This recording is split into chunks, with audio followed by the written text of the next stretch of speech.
that.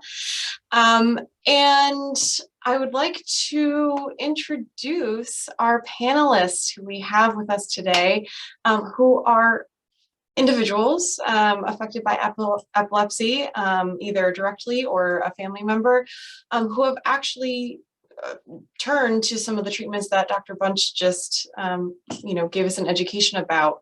So I'm really happy to have them here with us today so that they can share their story and share their perspective and answer questions that anyone might have about their experience or get advice, because sometimes it can be scary to try something new, especially when it comes to your health.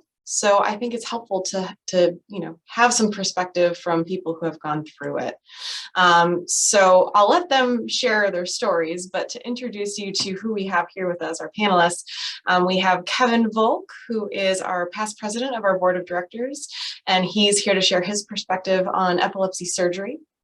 We have Derek Rumenap, who is a past member of our board of directors, who will share his perspective on the ketogenic diet.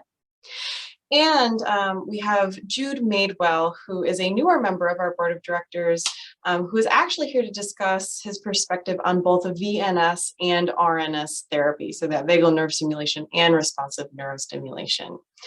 To our panelists, for just ease of going through your stories, and in case we're light on questions, I have a few prompts that I made to lead a discussion as well. So for the sake of ease, we're just gonna stick to the order that I have on the slide. So I'll let Kevin speak first, and then Derek, and then Jude. So Kevin, do you want to dive in and just give us a little bit of background about your story? Okay, thanks, Erica.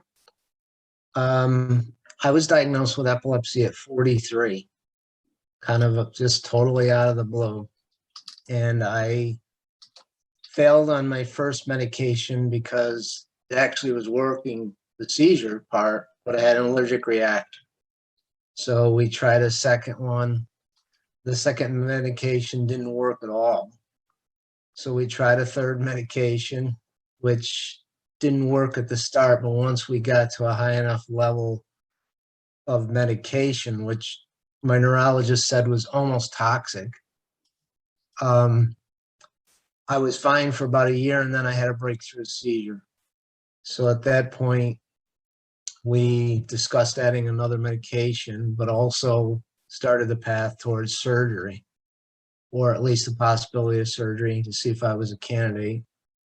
So, start with all the tests, a CAT scan, a WADA test to do the brain mapping, a week in the monitoring unit before I could have a seizure. They took all my meds away to trigger 3 seizures. At that point, the doctor said, we have everything that we need. And then the ball started to be in my court whether I wanted to have surgery or not. And at that point, it really was a quality of life decision for me to possibly not have any more seizures. And recovered, took about 6 weeks off from work, and eventually got back and got my strength back. And that surgery was May 20th, 2009. I have not had a seizure since then. So that's my very fortunate story. Thank you very much, Kevin. And again, we so appreciate you being here today to share that story. Derek, do you want to share your story with the ketogenic diet? Yeah, absolutely. Thanks for having us today. I brought my wife along and partner in this journey to talk about some of the details. But our story starts back in 2009. Our son Matthew was 2.5 years old. We were alerted to him falling and discovered that he was on the ground, at the time, convulsing. We didn't know what a seizure looked like, so I did everything that you're not supposed to do. Stuck my finger in his mouth because I thought he was choking, flipped him over and did a Heimlich maneuver, and all the while he kept seizing. Ran to the neighbors while my wife called the ambulance, and Had the whole neighborhood there, had the paramedics there, brought him to the emergency room. They sent us home with the diastat that Dr. Bunch was talking about previously, and said, we don't think he'll ever have another seizure again. Over the course of the next several weeks, his seizures worsened to the point that he was having 50 to 100 seizures a day. We went to 3 different hospitals, wound up being on 5 medications when all was said and done, and got to a point where it was unclear what to do next. So through a lot of prayer, a lot of research, we found our way miraculously through the grace of God into Boston Children's Hospital. And at the time, ketogenic diet wasn't a health craze that everybody had heard about. Sure, it was a treatment, just like the statistics say, where we had some hope that maybe it could make a difference. Matthew had gone from really being a responsive little kid to really showing the effects of being on so many medications. So after a lot of research, a lot of prayer, a lot of support from the Epilepsy Foundation and forums like this, we built up the courage to admit him to Boston Children's Hospital and begin the ketogenic diet over Thanksgiving of 2009. 3 months later, after putting him on the ketogenic diet, his seizure stopped. Over the course of the next 2 years, we slowly weaned him off the 5 medications, continued the diet until he was just over 5 years old. And knock on wood, every time I tell the story, I got to knock on wood. He hasn't had a seizure since. Per what was discussed before, that Dr. Bunch had talked about, and my wife can attest to this, what complicated things even further, besides the ketogenic diet, is a very difficult regimen to follow, not only for a couple of months, but for 2 full years. Back then, there weren't all these shakes and options and different things. And to make it worse, Matthew was allergic to some of the key ingredients that you get your fat from, because the ketogenic diet basically flips your metabolism so that you're getting your energy from fat instead of from carbohydrates.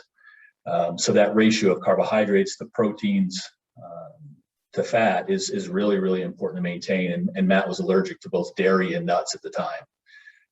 So that made things even more interesting, but working with a nutritionist and taking some chances, quite honestly.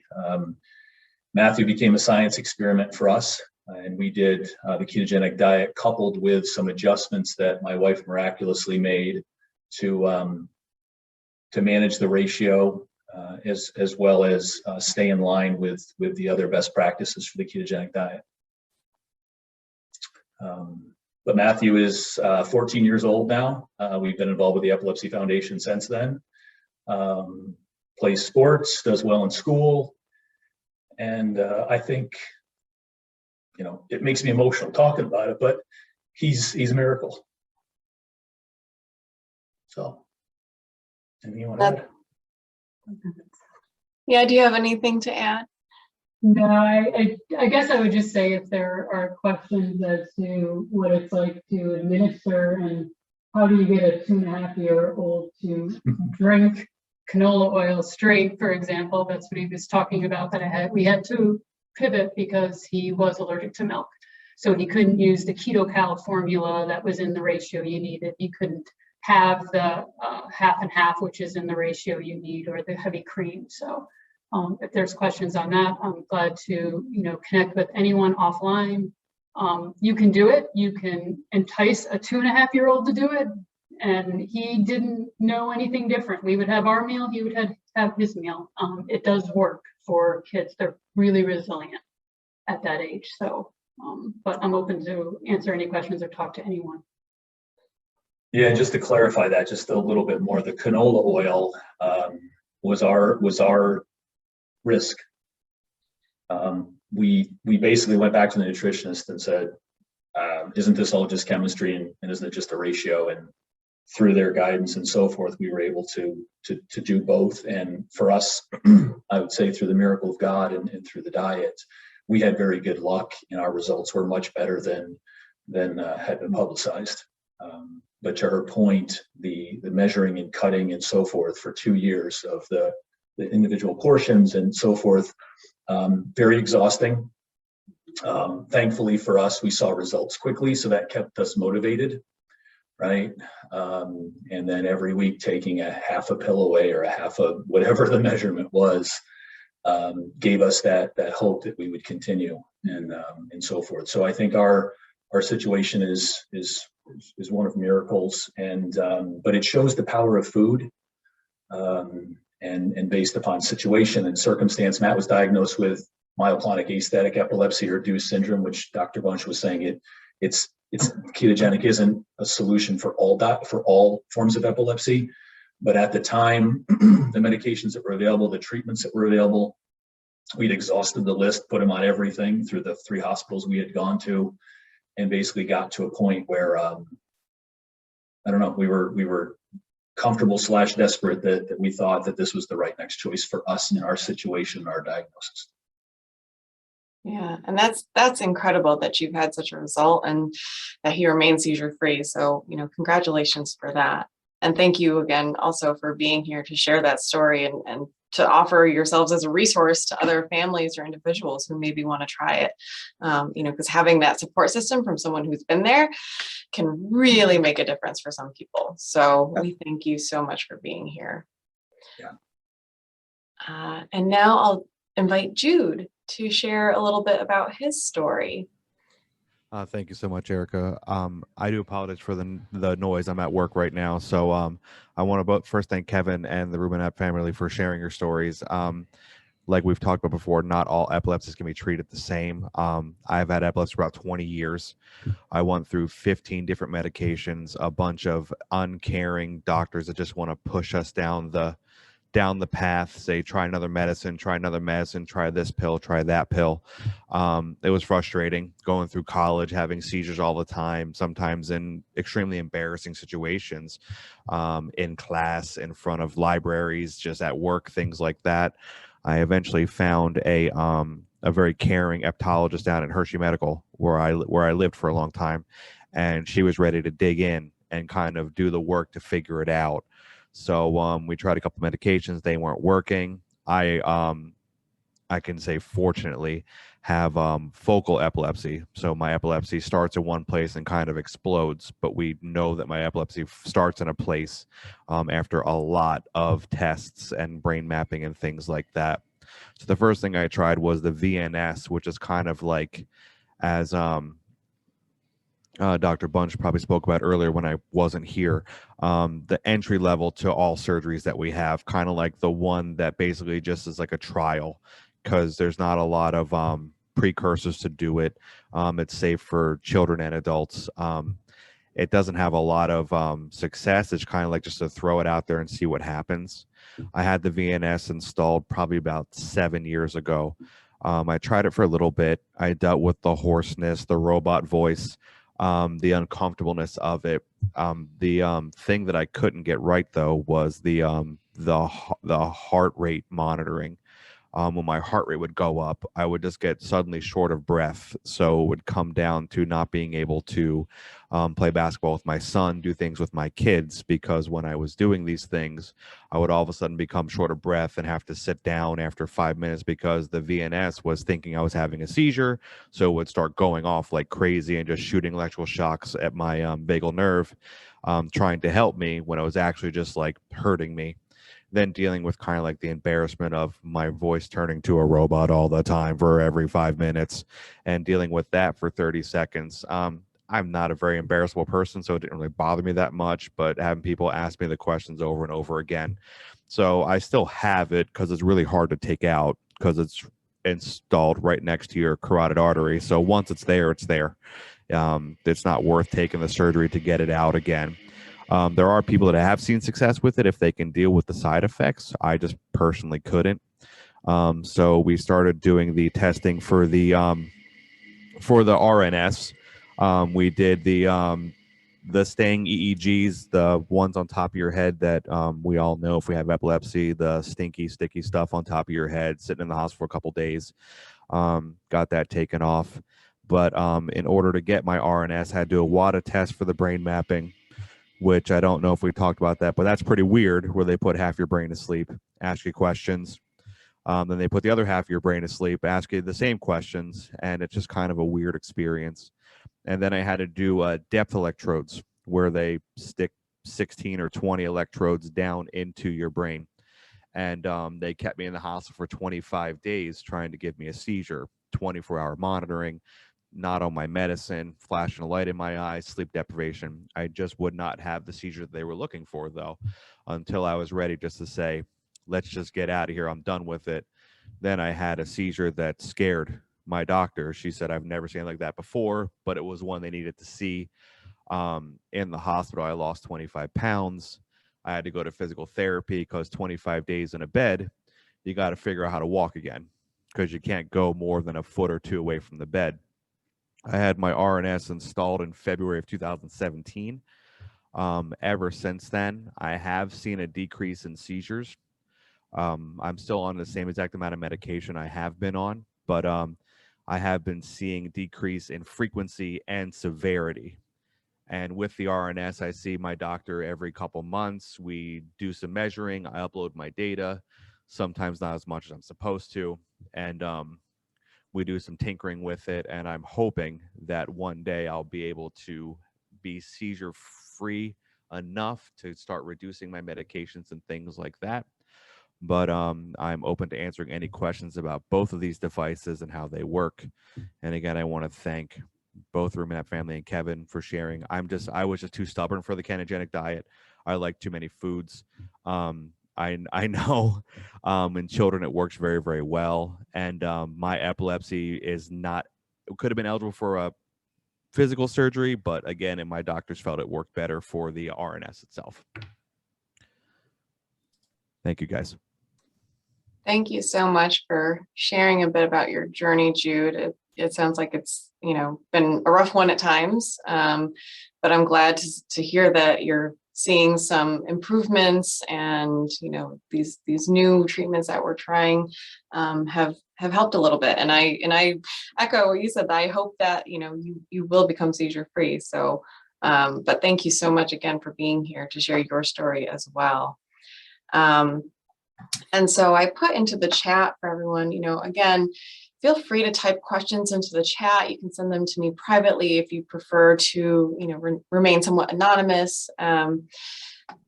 Or, this can be an open forum. This panel session is for you to learn from our panelists here about their experiences. So feel free to, again, use the raise hand function and, ask a question out loud if you'd like to unmute and even turn your video on. But just in case we were a little shy, I did come up with a few prompts ahead of time to sort of guide a discussion here. And the first one, I think each of you touched on it a little bit, but I'm curious to know, if you remember the moment when your doctor said, let's try this. So for Kevin, let's think about surgery, or would you consider surgery? For the ruminaps, the diet. For Jude, first the VNS and then the RNS. Do you remember what your initial reaction was? Because I would imagine that if it were me, I would probably, maybe feel scared. Maybe you suddenly have a sense of hope, like, oh, wow, okay, maybe there's this new thing we could try, or excitement, or, overwhelmedness. So, maybe talk about your experience when, that suggestion was first initially made. Kevin, go ahead. For me, it was, I guess, I really didn't have a lot of information. So just speaking to my doctor and learning more, but that surgery was more prevalent than I thought it would be. And it's been around for a long time, resection surgery. I guess that, and just kind of information gathering on my own. I've actually watched the surgery on the internet from Duke once, just to kind of see what exactly was involved. But yeah, I mean, it was like, oh, I can do this and maybe it'll work. Yeah, again, it was a quality of life decision to be seizure-free and possibly off medication, even though I'm still on a very, very little bit of Lamictal, just because I can't give it up at this point. I don't want to take a step back. But for me, you know, it was a little piece of scar tissue that was causing the seizures, and they thought they could get it in and out with no issues, and apparently they have. That's great. And you know, Kevin, I know Cindy obviously, you know, probably also had feelings as well. And so, you know, just considering, you know, our family members and things like that, you know, did she have similar feelings to you, or did she have a little more fear around it? What was her response when, you know, you came home and said, well, the doctor said maybe surgery would work? Yeah, I think she certainly had apprehension and some worry, and we sat down, we talked about that. And loss of memory was big, you know, speech, but it seemed like they were pretty confident with the brain mapping that what they would be touching wouldn't be an issue. But yeah, when she walked in the room after I had surgery and I remembered her name, she was pretty happy. And so there's a question for you, Kevin, in the chat, wondering if you have any side effects from the surgery after, like other effects besides your seizure freedom, which is a good one, obviously. I would say nothing that I could identify. Strangely, loud, sudden noises bother me more than they used to. And my balance maybe isn't quite what it was before, but I don't know if I could chalk it up to anything more than just getting a little bit older. But I never really had any attributable side effects. That's good. And Dr. Bunch, I actually have a question for you. I've heard different physicians say at different times that they feel surgery is actually underutilized. Do you have any comments on that, or do you agree with that? Yeah, it's a good question, Erica. I think that overall surgery is underutilized. If you look at the number of people out there who could be potentially cured by surgery, there are definitely people out there who aren't being told about it as being an option. And I don't think that we'll ever be doing surgery on everybody that is a candidate, because I think some people aren't interested in surgery or it's too much of a risk. And I think that's fine, but everyone needs to know about it being an option. I think that there are even neurologists out there who don't understand what is being offered nowadays and how the diagnostic workup has changed, and a lot more tests that we can use to try to find where seizures are coming from than were available even 10 years ago. So I think a lot of it is because there isn't enough education just out there amongst primary care doctors, amongst the community, amongst even some neurologists out there. So I just, I think it's great to talk about it and for people to hear about it. And if someone's not interested, that's fine, but people need to hear about it as being an option. Thank you. Thank you very much. All right, so the Ruminaps, same sort of question to you. I know you sort of discussed it a little bit, but did you have any major fears when they suggested keto, or were you just sort of like, oh my gosh, like finally there's some other alternative that maybe we can try? What was your sort of initial response to that suggestion? Yeah, I would say it was, we were cautiously optimistic, I would say. Initially with the medications that were prescribed, the first couple you're relieved because you really hope that it's going to work, and you really just want it to go away, and we wanted to kind of put it behind us. But once you got to the third one and the fourth one and the fifth one, and you saw those side effects, you started to become a little discouraged. So I think when we got to that inflection point where really the recommendation was more medications, steroids, or at the time, because the ketogenic diet wasn't done locally and it wasn't as widely done, The other option was like a modified Atkins.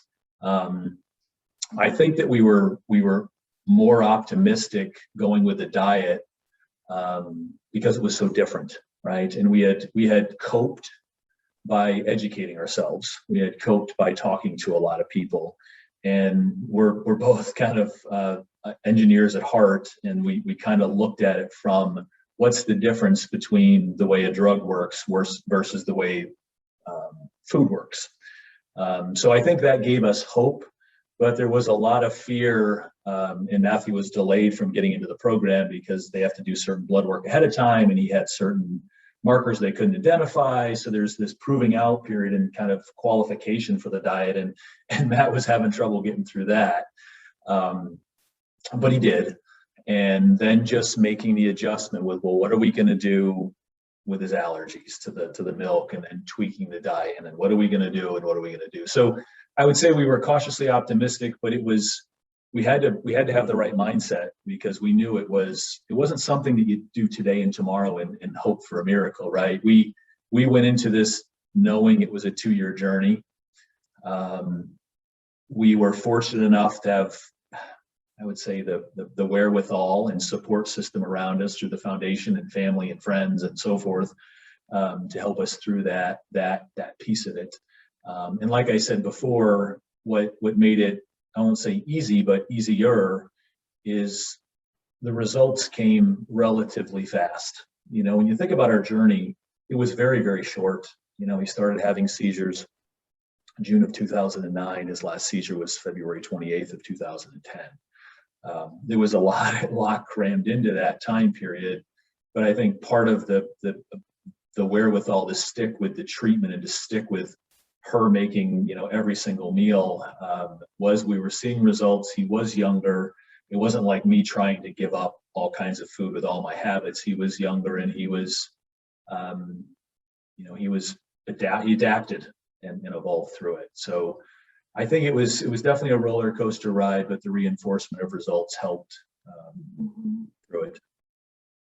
And did you anticipate going in that it would be, you know, a 2-year journey of being on the diet? Like, and did that feel very daunting when you were like, oh, okay, this is our life for the next, you know, 2 years?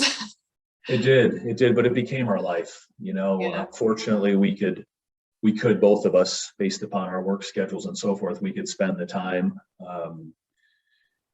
You know, and again, just having the results made it worth it. Yeah. You know. Yeah, definitely was worth it. And I'm sure that now, looking back on it, like you just sort of said, it does probably seem like sort of just, you know, a blip in your history, as opposed to the time when you're in it, and it feels a little bit more like, okay, this is, you know. Right. But it's always there. You know, you think Yeah. about it, even after, I mean, even every time I tell the story, I got to knock on wood, because it's there. It's part of our history. It's part of who we are. It's Matt he understands it, right? We stay involved in the foundation, and it's just part of the people, you know, and what we believe our mission is. Yeah, absolutely. And we appreciate you guys so much and all that you do for our agency. You're welcome. Jude, do you want to share your feelings, and, you know, if you prefer to focus more on the RNS, since that's, you know, the more recent, you know, strategy that you're using, that's fine. But, you know, talk to us about your initial reaction when you were, you know, told, okay, why don't we try this new thing? You know, were you suddenly hopeful, or was it like, oh, okay, here we go, another thing to try, and, you know, we'll see what happens? I don't think I was scared enough. I felt like, just do something to fix this, please. Anything at this point. Like, my wife's like, you do realize they're going to cut into your head, right? You do realize that.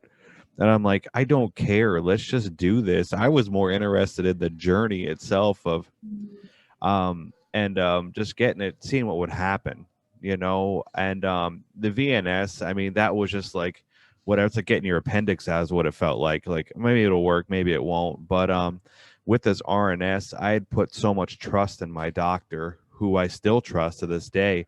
And I had actually met my surgeon through serendipity. I sell cars now, and I sold cars at the time, and I actually sold him a car. And I told him, I said, I don't want to talk to you about this, but you wrote on your credit application that you're a neurosurgeon. And I gotta ask you, like, this is just odd. He's like, oh, blah, blah, blah. Here's a doctor. Here's where I work at. Here's your card.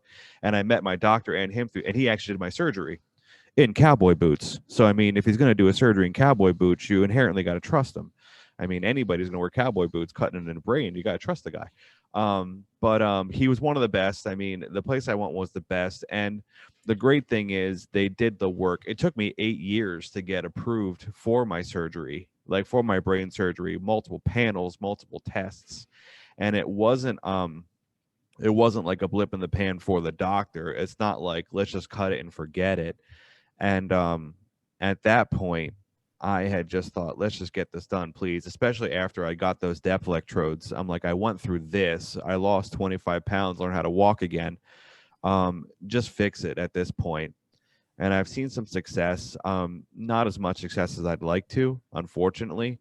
But I also need to do a better job of controlling my stress and controlling my mindset and things like that. And just meeting the Rumenap family and Kevin, and just the fact that you guys were able to put that 2 years in of just solid work with your son. I mean, as a father, I can understand just doing anything for them, but we don't always do what we need to do for ourselves. You know, this is just one of those things. I've never been a person who would put himself first before anything, and I felt like this is the first time I really said, I'm going to do this for myself and for my family first. And without the support system of my wife, I would have never been able to do it.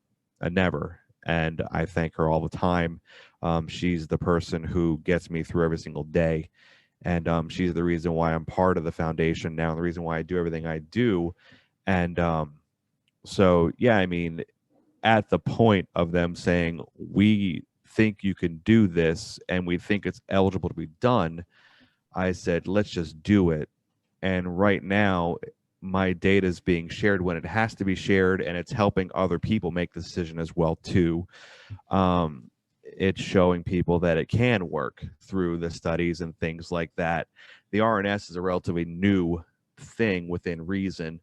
I'm always willing to talk about it. I'm always willing to share it with anybody and explain my journey through it. But yeah, so I tend to talk a lot, but long story short, it works well enough. I was excited about it. Thank you. Thank you so much, Jude. And that sort of, something you just said speaks to one of the prompts that I had for everybody, which is, what would you say based on your experience to others who are maybe considering whether or not another treatment is available? Maybe they're considering surgery, keto, RNS, but they're afraid to pursue it, or they're afraid to bring it up because, it's a big change. What would you say to someone who's afraid to try, something new? Kevin, you want to kick us off? Yeah, I would say, I guess my recommendation, if you live near an epilepsy center, that's a good place to start, because it's a valuable resource. Just gather as much information as you can. Speak to other patients, people that have had surgery. I'm always welcome to talk to people, and I have talked to people in other states actually about surgery. So if anybody does want to contact me, you can get me through the foundation. But just gathered a lot of information and talked to a bunch of different people and had confidence in my neurosurgeon and my neurologist. And they were the experts. I would say that was it. Thank you, Kevin.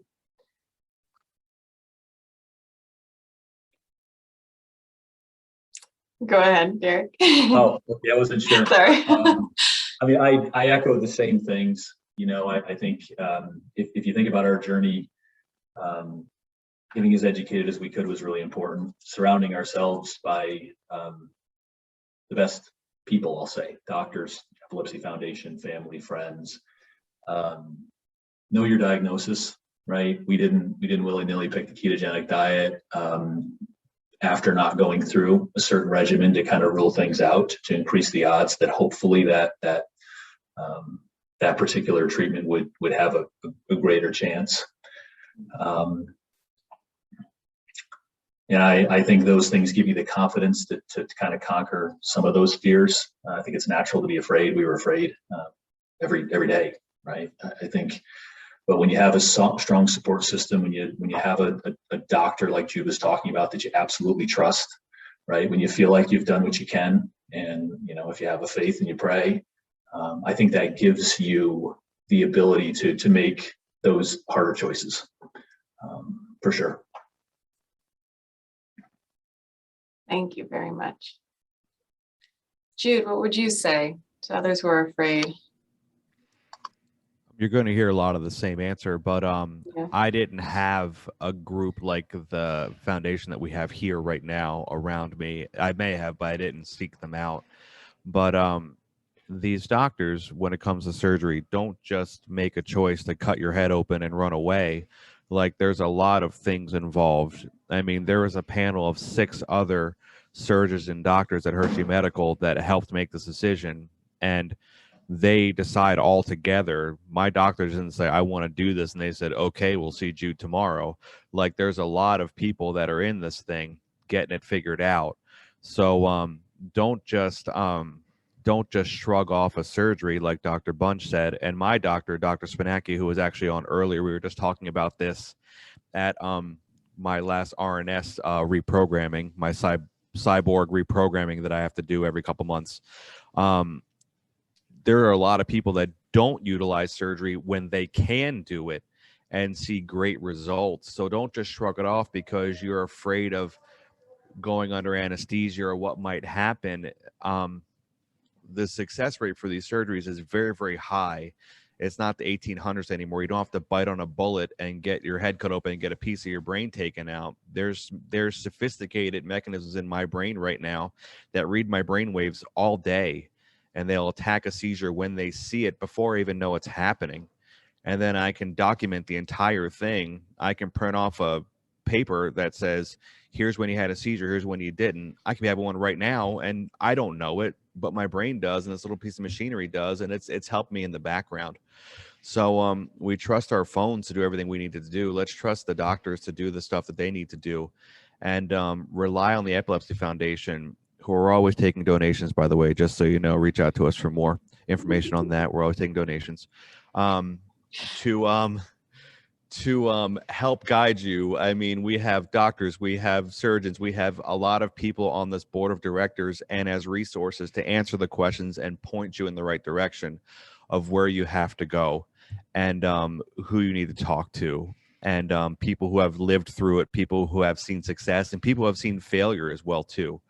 So just trust the people who do this for a living, and they will guide you in the right direction, because medical malpractice is much more expensive than helping you. So thank you. Thank you, Jude. And thanks for that plug for our agency. And again, if there's anyone who's new to us, joining us for the first time today, we are a resource. So if maybe you feel like you could use more support and more, guidance or just resources, Kevin and the Rumenamps both especially mentioned that they did a lot of research on their own about these things before they really dove into it. And, if you want help with doing that research and pointing towards sources that are reliable so you can learn a little bit more about these other options, that's something that we can provide to you and help you with. So, there's a lot of different things that our agency can do.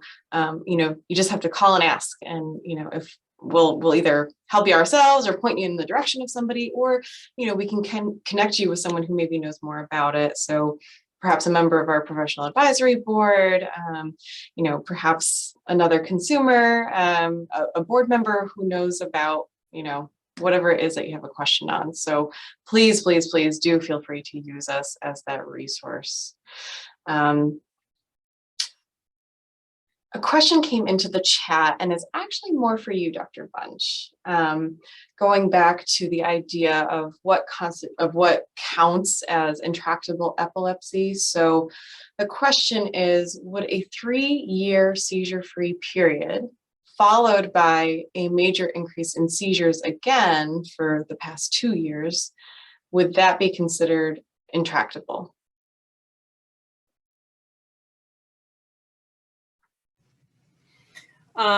Yes, that could still be considered intractable. We actually see this, sometimes seizures go a long time without popping up for a while, and maybe that's response to medicine. Maybe that's the natural cycle of the epilepsy. I don't think we have definitive answers, not for everybody.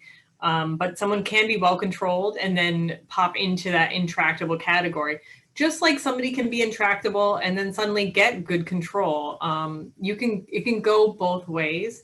But after seizure recurrence, after a long period of seizure freedom, generally you look for the trigger, whether something's changed, is there something else going on? But again, if you've tried 1 or 2 medicines and they haven't worked, that's intractable, and all options should be pursued if reasonable. Thank you. Thank you very much. So are there any other questions from any of our other attendees for our wonderful panelists? Anything you want to know more about, want someone to elaborate on?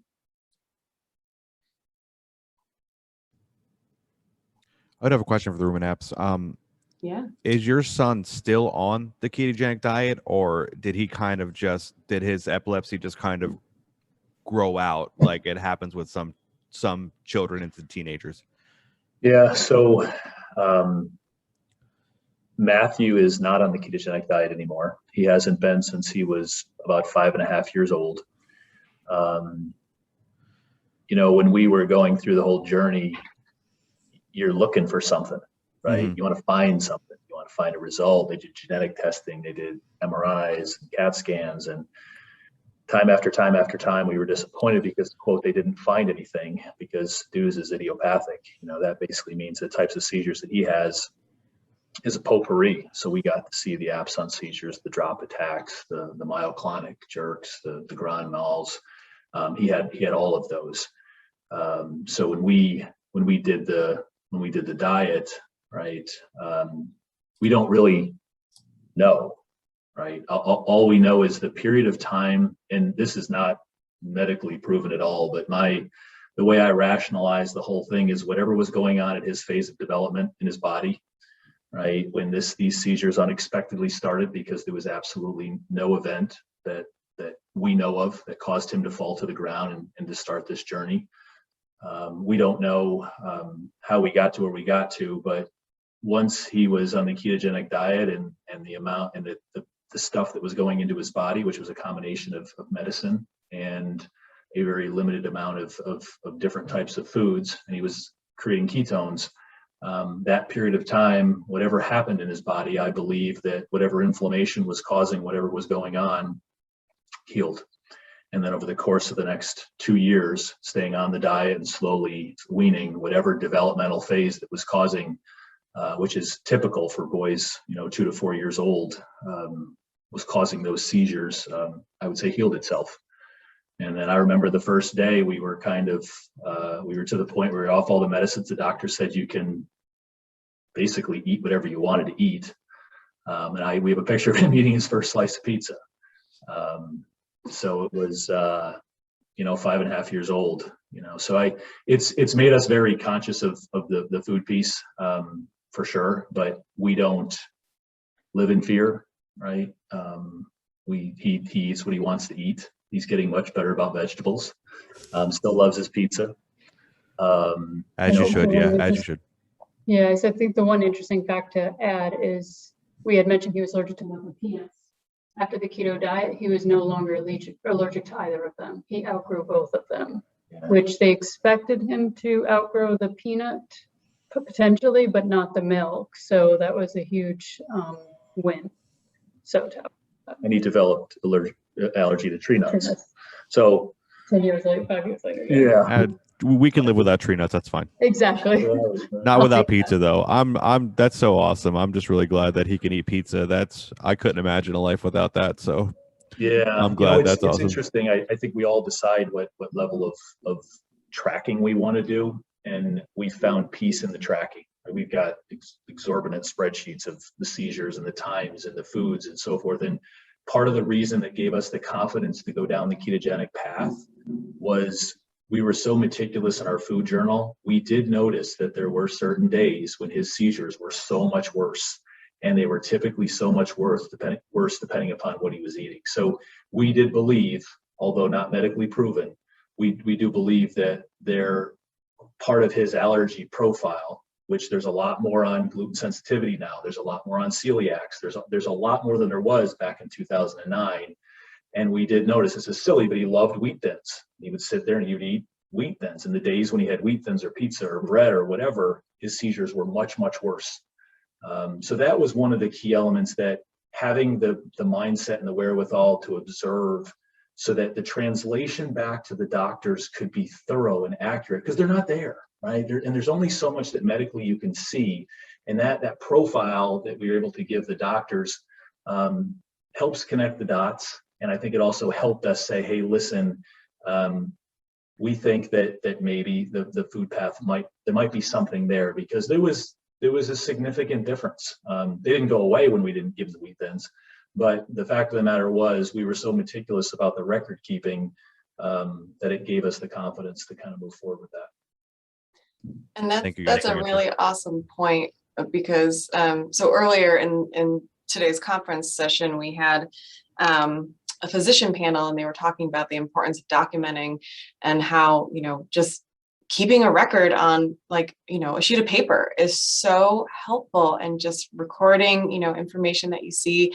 And, so this is a really great follow-up example for what they were talking about earlier, about how you guys were able to notice some sort of pattern that, probably contributed to the doctor saying, hey, you know what, maybe we should look at a dietary therapy, since you're seeing this, with math seizures. So, just to make that point and reiterate the fact that, documenting is so helpful for the healthcare team. So Yeah, it's hard. I mean, we'll admit it, right? It's when you're in the throes of an emergency, right, and so much chaos is going on, and you haven't slept in days, and you're so afraid, because they always handed you the sheet, right? Hey, record it, but you're so overwhelmed. And again, that's where I think forums like this, to say, hey, this really is helpful. It connects the dots, right? I'd say that observation is so important for whatever the path is that's decided as the first step or the second step. Your feedback, your observation, I believe, is important. awesome. And on that note, just if you are in the room and you do have somebody who is with you, helping you, support you, just take a minute to thank them. Like I mentioned, my wife earlier, and Kevin's wife, who is a wonderful, beautiful woman. These support group, they are with us every single day. They know us better than we know ourselves. Kevin and I have spoken at length about our little quirks that we have, that we do, and our wives will just run through the room and check to make sure that we're okay. And I'm sure everybody has with a husband, a wife, or a brother or a sister. So just take a minute to thank these people in your journey, because they suffer as much as we can at times, I'm sure. And I'm sure that Matthew has thanked the both of you. He might not even have known it, but he thanked you so much. And I thank everybody for watching, but like, I make sure to thank my wife every single day, because without her, I wouldn't have the bravery to cut into myself twice, and to do the things that I had to do to try and get better for myself. So yeah, thank you to everybody, and to your support staff as well too. Great. Thank you. And that Just- is oh, sorry, just- Kevin, go Just ahead. to piggyback on what Jude and Derek both said, that my neurologist was very excited to see the list of information about my seizures, when, where, what just about everything that I could document. And he said, this is really helpful to him. And it really was. He could really pin some things down. And on the other part, I was very fortunate that I've had a great support system. I've had, coworkers, family, friends, and my wife more than anybody. Jude and I were talking about my seizures many times started with a laugh.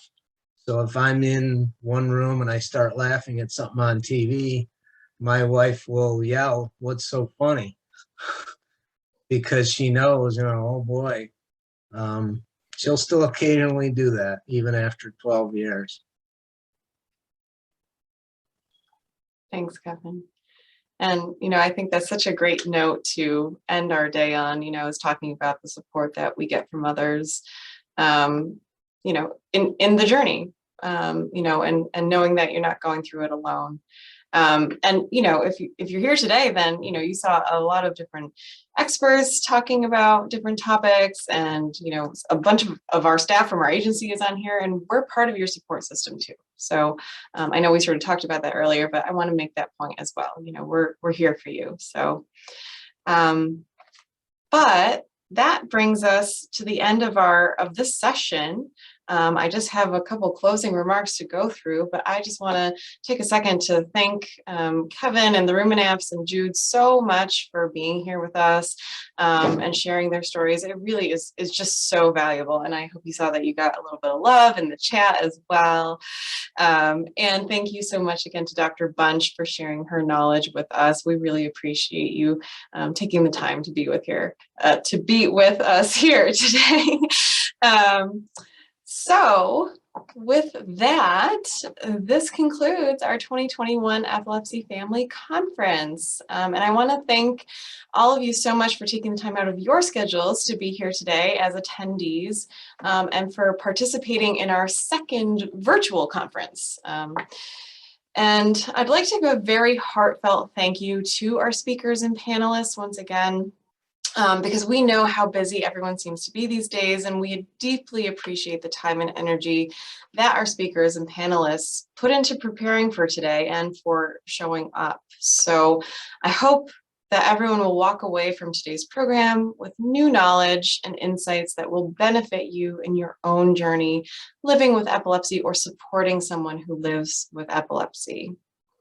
And as I already said a couple times, just another reminder that we're here for you too, the Epilepsy Foundation of Northeastern New York, and we want to help you any way we possibly can. I know that there are a few attendees who maybe are outside of our territory and found this event today, and we're so happy that you're here with us.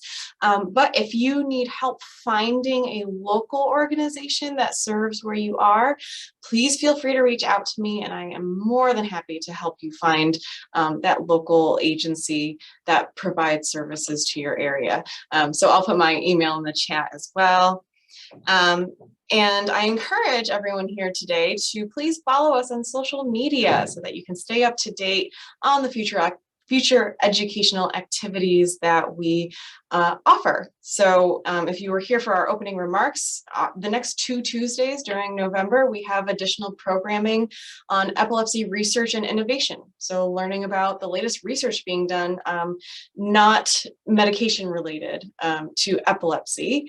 And if you are someone who works with a pediatric or has a child or knows someone who is a pediatric patient, on November 30th, the session is about transitioning from pediatric to adult care. So those are 2 additional free sessions coming up, and I really encourage you all to register if you haven't already. And I'll be sharing a lot of information with everyone who's here today in a follow-up email. So you won't have to go searching for it.